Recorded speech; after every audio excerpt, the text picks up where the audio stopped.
नमस्कार। हेल्थलाइन में आप सभी का स्वागत है। आज हम बात करेंगे ग्लूकोमा यानी कि काला मोतिया के बारे में। भारत में अंधेपन के प्रमुख कारणों में से एक है ग्लूकोमा। ग्लूकोमा ज्यादातर साइलेंट होती है। बढ़ती उम्र के साथ ग्लूकोमा होने का खतरा तो होता ही है, लेकिन उन लोगों को अपनी आंखों का खास ख्याल रखना जरूरी है जिनके परिवार में किसी को ये समस्या पहले से है। विशेषज्ञों का कहना है कि जानकारी के अभाव में लोगों को इस बीमारी का पता देर से चलता है और यही वजह है कि ज्यादातर लोग इस समस्या की वजह से अपनी आंखों की रोशनी खो देते हैं। लेकिन आपको इसके लिए डरने की जरूरत नहीं है। अगर सही समय पर इसका इलाज कराया जाए तो काला मोतिया का सफल इलाज संभव है। अगर आपका भी ग्लूकोमा यानी काला मोतिया से जुड़ा कोई सवाल है तो बिना देर किए तुरंत नंबर डायल करें 01725043-863 01725043-865 पर। यह नंबर्स आपके टीवी स्क्रीन पर भी फ्लैश हो रहे हैं। ग्लूकोमा यानी कि काला मोतिया के बारे में आपके सवालों का जवाब देने के लिए इस वक्त हमारे साथ स्टूडियो में मौजूद हैं पीजीआई चंडीगढ़ से ग्लूकोमा के specialist doctor Surendra Singh Pandav. Doctor Pandav, हमारे स्टूडियो में आपका स्वागत है। थैंक यू, धन्यवाद। डॉक्टर पांडव, ग्लूकोमा के बारे में जैसा कि काफ़ी कम लोग ही जान पाते हैं कि कब इसका इलाज कराया जाए, जब तक वो जान पाते हैं बहुत देर हो जाती है, बहुत सारी समस्या हो जाती है। ग्लूकोमा आखिर है क्या? ग्लूकोमा एक आँख की ऐसी बीमारी होती है जिसमें आँख की जो नज़र है वो धीरे धीरे कम हो जाती है। जी। आप ये मानिए कि जो आँख है वो एक कैमरे की तरह काम करती है, एक वीडियो कैमरे की तरह। जी। और उसका जो सिग्नल है, जो इमेज उसमें बनता है, वो एक केबल के ज़रिए दिमाग में जाता है। तो फाइनली जो दिमाग है वही जो चीज़ है उसको पहचान पाता है। लेकिन उसके लिए वो जो इमेज है उसको दिमाग में पहुंचना बहुत ज़रूरी है और वो ऑप्टिक नर्व के ज़रिए होता है, जिसको एक केबल के रूप में आप मान सकते हैं। तो जो काला मोतिया है उसमें ये जो केबल है, जो तार है, जो आँख और दिमाग के बीच का जो कनेक्शन है वो डैमेज हो जाता है और उसकी वजह से जो सिग्नल है आँख से दिमाग तक नहीं जा पाता और उसी कंडीशन को काला मोतिया माना जाता है। डॉक्टर, आपने तो बताया कि किस कंडीशन को काला मोतिया कहते हैं, ग्लूकोमा कहते हैं, लेकिन ग्लूकोमा को कई बार लोग कहते हैं कि साइलेंट बीमारी है, पता ही नहीं चलता और अचानक से समस्या सामने आ जाती है, लेकिन कुछ तो इसके सिम्टम होंगे। जी हाँ, जैसे मैंने बताया ऑप्टिक नर्व की एक प्रॉब्लम होती है। हाँ, ऑप्टिक नर्व की और भी प्रॉब्लम्स होती हैं लेकिन वो काला मोतिया नहीं होता। तो जो ऑप्टिक नर्व, ये जो खासकर बीमारी होती है उसमें जो ऑप्टिक नर्व है वो कम हो जाती है, उसके जो कनेक्शंस हैं, जो फाइबर्स हैं वो कम हो जाती हैं धीरे धीरे और उसमें कोई दर्द नहीं होती, उसमें कोई पता नहीं चलता। और पता नहीं चलने का एक कारण ये भी होता है कि जो आँख का जो हम देखते हैं वो जब हम एक केंद्रीय बिंदु के ऊपर देख रहे हैं तो हमारे आसपास की जो चीज़ें हैं उनका भी हमें आभास रहता है। तो इसका मतलब जो एक तो सेंट्रल पॉइंट है, जो तो फोकस है, लेकिन जो पॉइंट फोकस में नहीं है वो भी हमें दिखता है। अब इसमें होता है कि हमारा ध्यान तो सेंटर की तरफ को है और लेकिन जो काला मोतिया है उसमें जो सेंटर वाला पॉइंट है वो ठीक रहता है, वो ख़राब नहीं होता काफ़ी देर तक। लेकिन जो साइड वाली हैं, जो बाहर के हिस्से हैं वो देखने कम हो जाते हैं। लेकिन क्योंकि वो बाहर हैं, वो फोकस पॉइंट में नहीं है, तो उनका आभास नहीं होता है, तो इसलिए वो मिस हो जाते हैं। तो जब तक काला मोतिया बहुत बढ़ ना जाए, जो हमारे जो दायरा है देखने का वो एकदम सिकुड़ ना जाए, तब तक उस चीज़ का पता नहीं चलता। तो इसीलिए ये साइलेंट रहता है काफ़ी देर तक। कई बार ऐसा भी कहा जाता है कि जिन्हें ग्लूकोमा होता है उनके चश्मे के नंबर बार बार बदलने लगते हैं। उन्हें कलरफुल, जैसे रोशनी में इंद्रधनुषी कलर दिखते हैं, धुंधला दिखता है। हाँ, वो ऐसा कई बार हो जाता है। लेकिन काले मोतिया की ये प्रॉब्लम है कि जो सिम्टम्स जो आप बता रहे हैं कि जैसे इंद्रधनुष दिख गया या चश्मे का बार बार बदलना है या कई बार आँख में दर्द भी होती है, सिर दर्द हो सकती है, थोड़ा उल्टी आने की उस तरह की फीलिंग हो सकती है, ये सब जो सिम्टम्स हैं ये बहुत कम उसमें पाए जाते हैं। जो मेजॉरिटी है, जो बहुत सारे जो हैं उनमें ऐसा कुछ होता नहीं है। और जब ये ऐसे सिम्टम्स होते हैं तो उसका कारण जो होता है वो एक मुख्य कारण ये है कि जो आँख का जो प्रेशर है वो बढ़ जाता है। तो जो काले मोतिया में आप ये भी कह सकते हैं, जो काला मोतिया है उसमें वो एक आँख की बीमारी होती है जिसमें प्रेशर बढ़ जाता है, वो भी एक रहता है। डॉक्टर, इस बारे में हमारी बातचीक जारी रहेगी। कुछ कॉलर हमारे साथ जुड़ गए हैं, देखते हैं उनका सवाल क्या है। हेलो। हमारी वाइफ का 70 वर्ष की है। जी। उनको डॉक्टर कहता काला मोतिया बिंद है, इसका ऑपरेशन नहीं हो पाएगा। इसका ऑपरेशन हो पाएगा? आप पहले अपनी टीवी की वॉल्यूम को बंद कर दीजिए और आपको अभी डॉक्टर पांडव बताएंगे कि उनका ऑपरेशन हो पाएगा कि नहीं। बहुत दूर है। जी। अभी हमारे जो कॉलर हैं वो कह रहे थे कि उनकी उम्र 70 साल है और काला मोतिया की समस्या है, तो उनका ऑपरेशन हो पाएगा? बिल्कुल हो सकता है, लेकिन ज़रूरी नहीं कि हर काले मोतिया के लिए ऑपरेशन की ज़रूरत पड़े।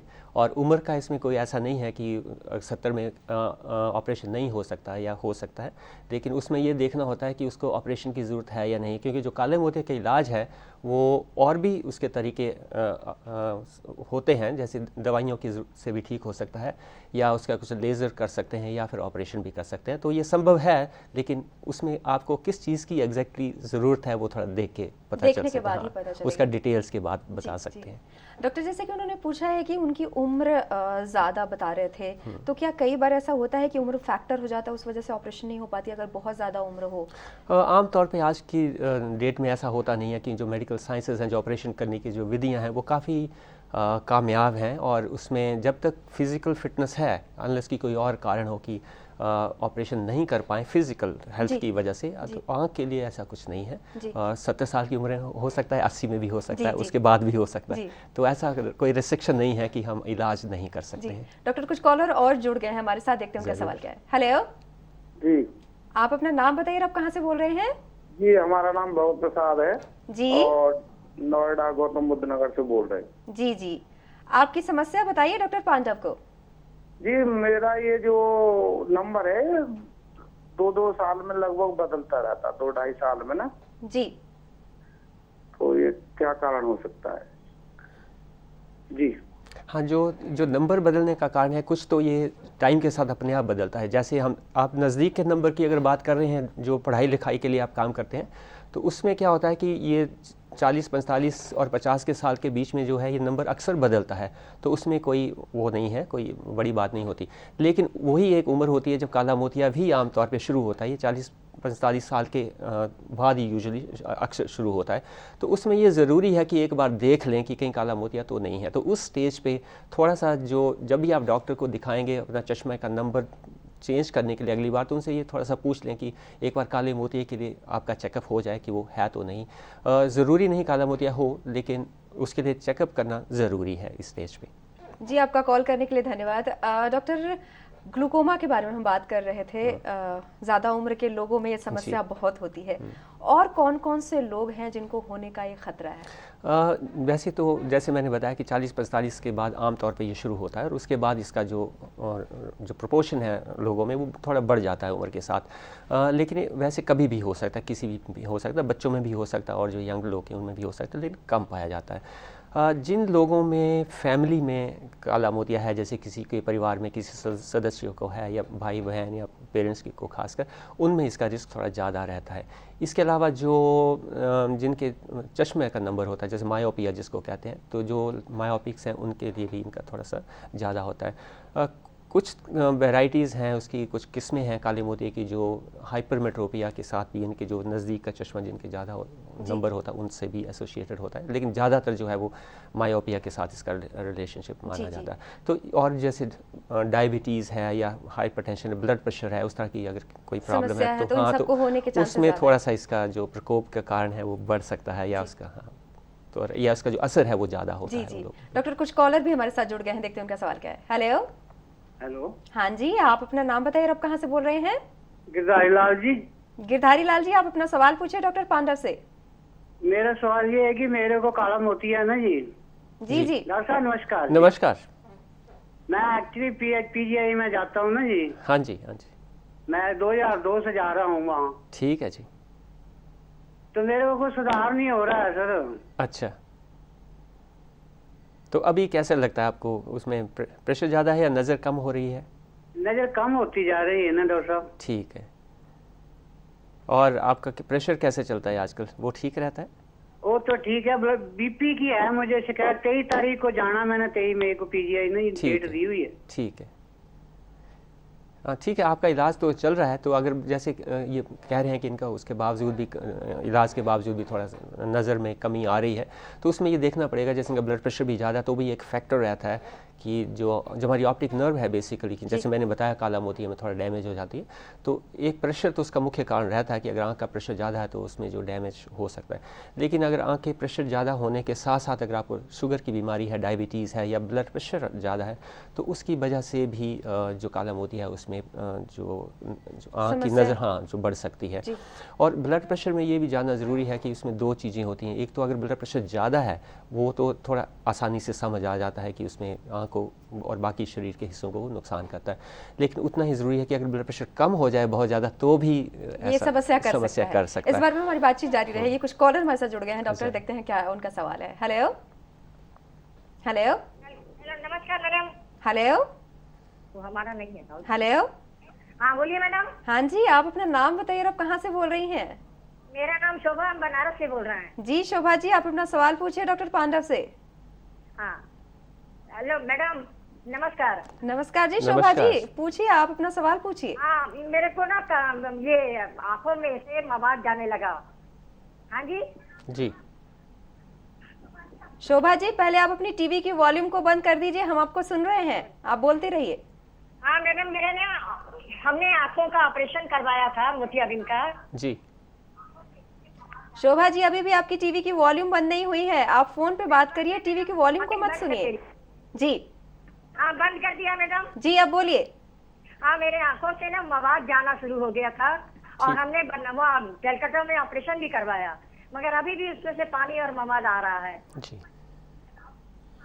आपने बताया किसी आप ऑपरेशन किया था मोतियाबिंद का, सफ़ेद मोतियाबिंद का या काला मोतियाबिंद का? तो हो गया था सर। अच्छा वो हो गया था, तो ये पानी उसके बाद आना शुरू हुआ है?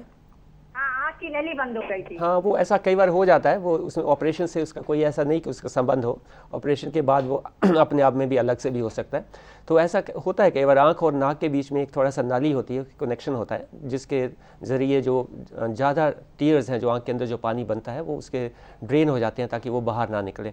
लेकिन अगर वो नस बंद हो जाती है, वो नाड़ी बंद हो जाती है, तो जो सिक्रीशंस हैं, जो आँख की जो टीयर्स हैं वो वहाँ इकट्ठे हो जाते हैं और कई बार उससे इन्फेक्शन हो जाता है। तो उसमें तो ऐसा ही होता है कि उसको सफाई रखनी होती है, बेसिकली उसको साफ़ रखें आँख को, और अगर उसमें मवाद आ रहा है तो डॉक्टर की सलाह से कोई एंटीबायोटिक लें, और इसका परमानेंट सोल्यूशन तो ऑपरेशन ही होगा, क्योंकि वो जो नाड़ी जो बंद होगी उसको खोलना पड़ेगा। कई बार वो थोड़ा सिरिंजिंग करके खुल जाती है, अदरवाइज नहीं खुलती है तो फिर ऑपरेशन से ही होगा वो। जी, क्या रिस्क फैक्टर्स हो सकते हैं, लेकिन कई कारण भी होते हैं जिस वजह से ग्लूकोमा होता है, तो कुछ ऐसे कारण हैं जिनको अवॉइड किया जा सकता है? जी हाँ, कई बार काला मोतिया, आमतौर पे जो काला मोतिया होता है जिसकी हम अक्सर बात करते हैं, वो तो अपने आप हो जाता है, उसमें जैसे जेनेटिक फैक्टर्स रहते हैं, अंदरूनी मान लीजिए शरीर की बनावट ऐसी उसकी वजह से हो जाता है। लेकिन कई कारण बाहर की भी होते हैं, जैसे कि आँख में चोट लगना है, जैसे किसी आँख में चोट लग जाए तो कुछ सालों के बाद उसमें काला मोतिया बन सकता है, तो उसमें उसका ध्यान रखना चाहिए, उसके लिए इलाज और प्रॉपर एग्जामिनेशन ज़रूरी है। इसके अलावा कुछ दवाइयाँ होती हैं जो अक्सर लोग डालते हैं, जैसे स्टीरॉयड्स हैं। कई बार आमतौर पे ऐसा होता है कि जैसे आंख में कोई एलर्जी हो गई या कोई छोटी सी लाली आ गई आंख के अंदर, और आपने किसी केमिस्ट या किसी डॉक्टर से ही एक दवाई ले ली, उसमें स्टीरॉयड रहता है, तो उसमें वो बहुत इफेक्टिव होती है वो दवाई और जल्दी से वो ठीक हो जाती है बीमारी। लेकिन उसमें फिर आपको लगता है कि दवाई तो बहुत अच्छी है और इसको हम बार बार डालना चाहिए, और वहीं पर गड़बड़ हो जाती है, क्योंकि जब उसको बार बार डालेंगे तो बगैर सुपरविजन के डालेंगे तो उसके आँख का प्रेशर बढ़ जाता है। और हमारे पास बहुत सारे ऐसे केसेस हमने देखे हैं जो स्टीरॉयड की वजह से जिनको काला मोतिया हो गया, और वो एक थोड़ा सा अनफॉर्चुनेट है और बिल्कुल अवॉइडेबल है। तो उन चीज़ों का थोड़ा सा ध्यान रखना चाहिए। जी, ये तो हो गई कि किस तरह की समस्या को हम, मतलब कुछ चीज़ें हैं जिनको हम अवॉइड कर सकते हैं जिससे ग्लूकोमा की समस्या ना हो। लेकिन कैसे पता चलेगा किसी को कि उसे ग्लूकोमा हो गया है? क्या जांच करते हैं आप, स्क्रीनिंग कैसे करते हैं? ग्लूकोमा में यही एक समस्या है बेसिकली, और उसी की वजह से इसको साइलेंट थीफ ऑफ साइट कहा जाता है, क्योंकि इसमें कोई सिम्टम्स नहीं होते, इसमें कोई प्रॉब्लम नहीं होती। तो जिनको ग्लूकोमा है उनको पता नहीं लगता कि उनको ग्लूकोमा है या नहीं है, तो उसका जो पता चलता है वो एग्जामिनेशन पे चलता है, वो चेकअप से चलता है, क्लिनिकल एग्जामिनेशन। तो जो काले मोतिया का जो डायग्नोसिस है वो एक क्लिनिकल डायग्नोसिस है। कहने का मतलब है कि जब आप कोई डॉक्टर उनको देखेंगे, थोड़ा एग्जामिनेशन करेंगे, उनका आई साइट चेक करेंगे, ऑप्टिक नर्व को देखेंगे और प्रेशर रिकॉर्ड करेंगे आँख का, उसके बाद वो कह पाएंगे कि काला मोतिया है या नहीं। डॉक्टर, कुछ कॉलर भी हमारे साथ जुड़ गए हैं, देखते हैं उनका सवाल क्या है। हेलो, सत श्री अकाल जी। सत श्री अकाल जी। हाँ जी, मेरी ਅੱਖਾਂ ਦੇ ਵਿੱਚ ਨਾ ਜੀ ਕਾਲੀਆਂ ਕਾਲੀਆਂ ਲਾਈਨਾਂ ਆਉਂਦੀਆਂ, ਨਿਗਾਹ ਬਹੁਤ ਕਮਜ਼ੋਰ ਹੈ, 9-10 साल तो ये नुक्स है। अच्छा, हाँ लाइनें दिखती हैं आपको, वैसे कोई चीज़ें दिखती हैं? ਐਨਕ ਲਾ ਕੇ ਦੇਖਦੀ ਹੈ ना, कालियां कालियां लाइनां दिखਦੀਆਂ। ठीक है, और ऐनक का नंबर कितना है आपका, ज़्यादा है? नंबर बहुत है जी, नेड़े दी दूर दी भी दोनों निगाह घट है। दो निगाह है, और नंबर काफ़ी ज़्यादा है ना? हाँ जी हाँ जी। ऐसा कई बार होता है जिनका नंबर ज़्यादा होता है, जैसे माइनस, खासकर -5-6, जिसको मायोपिया कहते हैं, हाई मायोपिया जिसका होता है। उसमें क्या होता है कि जो आपकी आंख है उसके भीतर एक थोड़ा सा झिल्ली होती है, एक पानी मान लो गाढ़ा सा पानी होता है, तो टाइम के साथ उस पानी के अंदर कुछ धब्बे आ जाते हैं और वो आपको आँख के सामने फ्लोट करते हुए दिखते हैं और कभी वो लाइनें जैसी दिखती हैं। उनका कोई नुकसान नहीं है, वो आपको थोड़ा डिस्टर्ब करते हैं, जैसे कोई काम करेंगे तो सामने आ जाएंगे तो एक न्यूसेंस है, एक ना इनकन्वीनियंस है उसकी वजह से, लेकिन उसका कोई ऐसा कोई नुकसान नहीं होता है। हाँ, उसके साथ कोई और चीज़ हो, जैसे कभी कभी आप बैठे हैं और आपको कोई फ्लैश दिख जाती है लाइट की, जैसे बिजली का कोई लिशकारा चमक गया साथ में, अगर उस तरह की कोई सेंसेशन है, उस तरह की कोई फीलिंग है, तो उसके लिए थोड़ा सा डॉक्टर की सलाह लेनी चाहिए, उसको दिखाना चाहिए। और ये जो धब्बे हैं इनका तो बेस्ट यही होता है कि इनको बस इग्नोर कर दो। हाँ, कभी डॉक्टर को दिखाएं ज़रूर ताकि वो कोई और चीज़ ना हो, और एक बार वो कह दें कि उसमें कोई और चीज़ नहीं है, रेटिना ठीक है, जो पर्दा आपका ठीक है, तो उसके बाद इसकी तरफ को ज़्यादा ध्यान नहीं देना फिर। जी डॉक्टर, ये तो हो गया कि डॉक्टर से दिखाना ज़रूरी है कि कोई समस्या हो गई तो उसे दिखाना ज़रूरी है, इग्नोर नहीं करना चाहिए। जी, ट्रीटमेंट से पहले सवाल पूछने से पहले में बहुत सारे लोग ऐसे होते हैं जो सफ़ेद मोतिया और काला मोतिया में फ़र्क नहीं समझ पाते हैं, तो ये क्या है, इन दोनों में कितना फ़र्क है? हाँ, उनमें बहुत फ़र्क है। काला मोतिया सफ़ेद मोतिया एक बिल्कुल अलग अलग चीज़ें हैं। जो सफ़ेद मोतिया है वो तो जो आँख के अंदर के जो लेंस होता है, जो लेंस तो सभी समझते हैं, वो एक जो रोशनी है उसको फोकस कर देता है पर्दे के ऊपर ताकि आप उसका इमेज बन जाए वहाँ पे और आप उसको देख सको। तो जब वो लेंस धुंधला हो जाता है, जब उसकी ट्रांसपेरेंसी कम हो जाती है, जब उसमें लाइट नहीं जा पाती, उसको कैटरेक्ट कहते हैं। तो उसका इलाज तो बहुत सिंपल होता है कि उसको आप निकाल के एक आर्टिफिशियल नकली लेंस उसके अंदर डाल देते हैं, जो कि आमतौर पे काफ़ी सक्सेसफुल ऑपरेशन है और काफ़ी किया जाता है। तो वो तो एक रिवर्सिबल प्रोसेस है, बिल्कुल क्योरेबल प्रॉब्लम है। लेकिन जो काला मोतिया है, इसमें जैसे मैंने बताया कि प्रॉब्लम ऑप्टिक नर्व में जाती है, लेंस में नहीं होती। जो लेंस इसका बिल्कुल ठीक है, साफ रहता है, लेकिन जो ऑप्टिक नर्व है जो ख़राब हो जाती है, अब उसको रिप्लेस नहीं कर सकते। तो ये एक बहुत ही अलग चीज़ है। लेकिन इसमें ये ज़रूरी होता है कि जैसे मोतिया शब्द दोनों के साथ जुड़ गया, तो कभी कभी लोग ये मान लेते हैं कि चलो अच्छा मुझे काला मोतिया आ गया, कोई बात नहीं, मोतिया का ऑपरेशन हो जाएगा, तो जब ऑपरेशन हो जाएगा उसके बाद नज़र वापस आ जाएगी। तो उस ये जो है, हाँ, ये गलत फहमी हो जाती है। और जब तक ऑपरेशन वो करेंगे उसके बाद नज़र उसमें वापस नहीं आएगी। तो जो काले मोतिया की जो नज़र है वो ऑपरेशन से वापस नहीं आती है। जो इसका जो इलाज करते हैं काले मोतिया का, वो जो आपकी नज़र जितनी है उसको संभाल के रखने के लिए है कि वो संभल जाए, वो बच जाए, उससे ज़्यादा खराब ना हो, उसको इम्प्रूव करने की उसमें चांसेस के लिए इलाज किया जाता है। जी डॉक्टर, कुछ कॉलर भी हमारे साथ जुड़ गए हैं, देखते हैं उनका सवाल क्या है। हेलो हेलो, हाँ जी, आप अपना नाम बताइए और आप कहाँ से बोल रहे हैं? नमस्कार डॉक्टर साहब। नमस्कार। मैं जितेंद्र बोल रहा हूँ सोनीपत से। जी जी, आप अपना सवाल पूछिए। ऐसे है जी, मैंने कुछ समय पहले आंखें चेक कराई थी पिछले हफ्ते जी। तो उन्होंने कहा आपकी आंखों में ना थोड़ी अंदर होज है, सूजन है जी। तो आपकी ना एंजियोग्राफी होगी। जब मैं लाइट की तरफ देखता हूँ तो ऊपर नीचे मेरे को धाराएं नजर आती हैं, ऊपर भी लाइट नजर धारा से जाती है, नीचे भी जाती है। जी, तो वो क्या आप बताएं? कई बार ऐसा हो सकता है, कई कुछ लोगों में। आपकी उम्र क्या होगी? जितेंद्र जी, आपकी उम्र क्या है? 55 साल। 55 साल। हाँ, उसमें ऐसा हो सकता है कि कई बार जो आंख का जो पर्दे का पीछा है बड़ा हिस्सा होता है, उसमें कभी सोजिश आ सकती है। जो उम्र कम हो फिर तो वो सोजिश कुछ और वजह से आ सकते हैं, लेकिन आपकी जैसे 55 साल के आसपास कई बार जो उम्र के साथ जो पर्दा है वहाँ पे थोड़ा सा पानी इकट्ठा हो सकता है और उसमें कई बार खून की नाड़ियाँ बन जाती हैं, जिसको हम एज रिलेटेड मैकुलर डिजनरेशन कहते हैं। और कई बार उस तरह की चीज़ भी उसमें हो सकती है, लेकिन वो उसका सही और भी कारण हो सकते हैं, लेकिन उस उम्र में ये एक आम कारण है।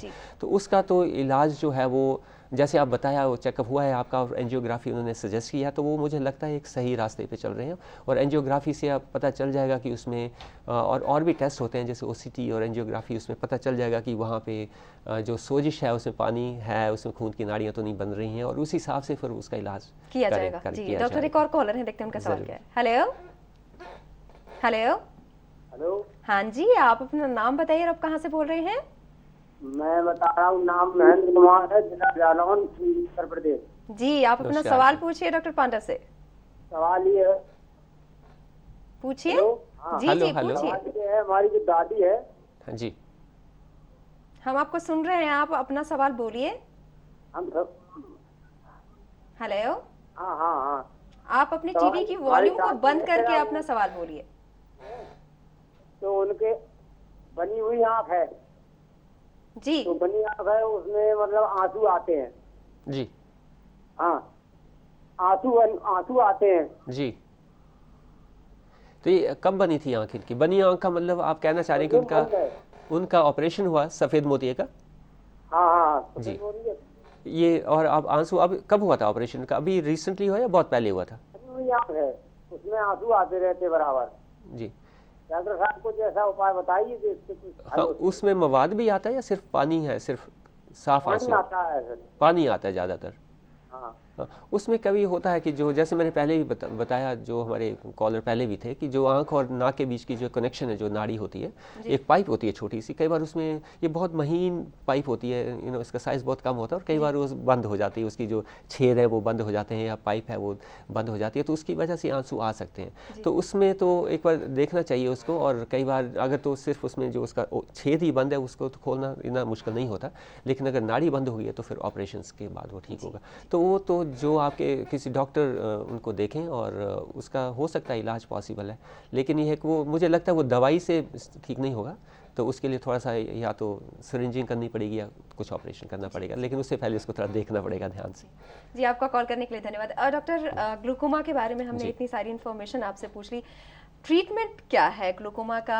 के लिए सर्जरी वगैरह भी करते हैं, तो किस तरह, क्या दवाओं से भी इलाज हो जाता है? हाँ जी, बिल्कुल। जैसे मैंने बताया कि काले मोतिया के इलाज जो हम करते हैं वो सिर्फ आँख को संभाल के रखने के लिए, उसको इम्प्रूव करने के लिए नहीं है, और इलाज करने का मेन जो तरीका होता है, जो प्रेशर, जैसे मैंने बताया बहुत सारे लोगों में प्रेशर ज़्यादा होता है, उसकी वजह से काला मोतिया से संबंध रहता है। तो इलाज का मतलब उसका जो प्रेशर है हम आमतौर पे डाउन करते हैं, और बाकी चीज़ देखते हैं कि और उसमें कोई और फैक्टर्स हैं तो उनको भी देखा जाता है।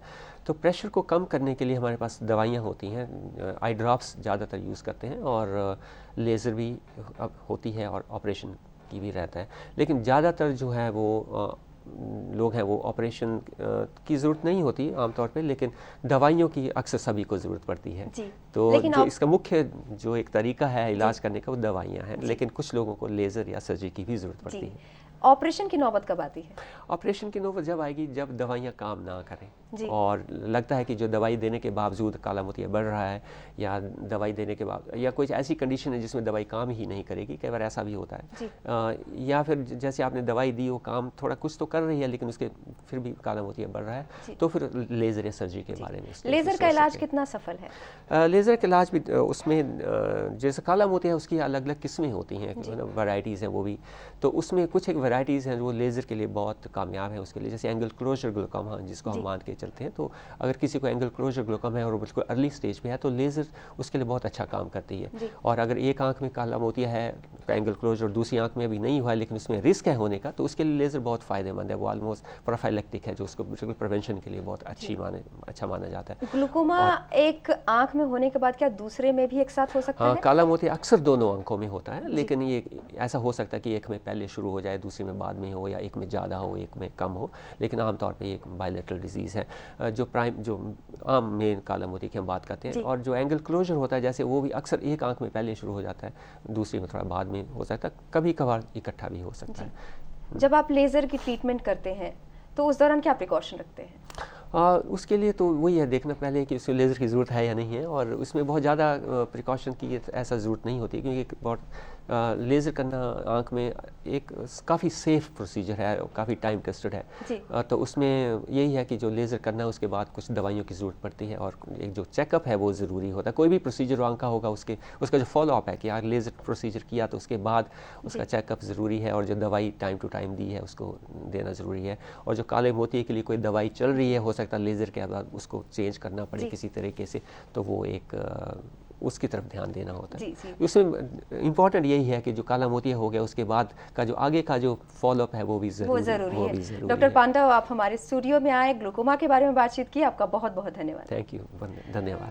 तो ये था ग्लूकोमा की समस्या से संबंधित आज का हमारा हेल्थलाइन कार्यक्रम। उम्मीद है कि आपने आज के इस कार्यक्रम को ध्यान से सुना और देखा होगा, और डॉक्टर पांडव के द्वारा दिए गए सुझाव को अब आप ध्यान में रखेंगे, तभी आपकी आंखें स्वस्थ और सुंदर रह पाएंगी। तो कैसा लगा आज का हमारा हेल्थलाइन कार्यक्रम? हमें जरूर लिखें। हमसे संपर्क करने के लिए हमारे ईमेल आईडी नोट करें, healthline@nightnews.com। फिलहाल हेल्थलाइन में बस इतना ही। नमस्कार। खबरों की दुनिया में आइए, हमारे साथ कहीं भी और कभी भी जुड़िए। हम मिलेंगे फेसबुक पर, हम दिखेंगे यूट्यूब पर, हमें फॉलो कीजिए ट्विटर पर। खबरों के साथ बने रहिए रात दिन।